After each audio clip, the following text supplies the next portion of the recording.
India की Indigo flight की तरफ से अनाउंसमेंट किया गया है कि अब उसकी फ्लाइट के जरिए सिर्फ ₹1 में टिकट खरीद करके सफर किया जा सकता है, ट्रैवल किया जा सकता है। लेकिन दोस्तों ये पूरी जानकारी नहीं है। पूरी जानकारी के लिए आपको वीडियो को लास्ट तक देखना होगा, क्योंकि कुछ टर्म और कंडीशन है जिसके जाने बिना आपके पास में अधूरी जानकारी रहेगी।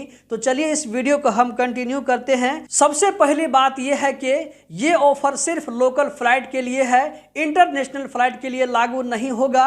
दूसरी बात यह है कि यह सिर्फ 2 साल से कम उम्र के बच्चे के लिए है, जिसका एज 2 साल से ज्यादा होगा ऐसे बच्चों के लिए नहीं है। तीसरी बात यह कि आपको इंडिगो का टिकट इंडिगो का जो वेबसाइट है या ये के मोबाइल एप्लीकेशन है वहां से आपको परचेज करना होगा।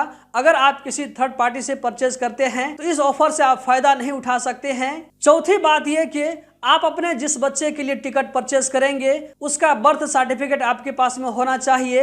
आपसे ये बर्थ सर्टिफिकेट एयरपोर्ट पर या ये कि कहीं भी अगर आपसे बर्थ सर्टिफिकेट पूछा जाए तो आपके पास में मौजूद होना चाहिए। पांचवी बात यह है कि ये टिकट आपको इंडिगो की तरफ से ₹1 ही में मिलेगा, लेकिन एयरपोर्ट का जो अलग से चार्ज आता है, जो भी टैक्स होता है वो आपको अलग से देना होगा। बहरहाल दोस्तों ये 2 साल से कम उम्र के बच्चों के लिए बहुत ही सस्ता ऑफर है। अगर आप चाहें तो इससे फायदा उठा सकते हैं। यह सिर्फ इंडिया के अंदर में है, इंडिया से बाहर यानी कि इंटरनेशनल के लिए नहीं है। अगर आप लोगों को वीडियो पसंद आई तो वीडियो को लाइक करके आगे जरूर शेयर करें। बहुत बहुत शुक्रिया।